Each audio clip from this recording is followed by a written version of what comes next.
Дали знаете дека Ана, млекопитателница од Заум Охрид, како ја дои малата Богородица, е една од најдобрите студии во византиско сликарство? За разлика од другите фрески на оваа тема, сликарот во Заум насликал млада жена со голема разголена дојка. Фреска со најголема града има само во Заум, но големината има длабока психолошка символика. Ликот е наведнат, а погледот неизин како да е од друг свет.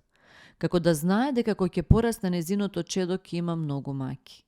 Знае дека од неизе ќе започне едно ново поглавје во историјата на човештвото – спасот од гревот. Маките на незиното чедо ќе бидат многу големи, а незиниот живот со голема болка поради жртвувањето на незиниот сакан син. Големината на градата е само символ на емпатија, вселенска и духовна. Ваквата уникатност во представата на Ана со Богородица на градите може да се спореди само со онаа на цибориумот на Свети Марко во Венеција и во Перивлепта во Мистра.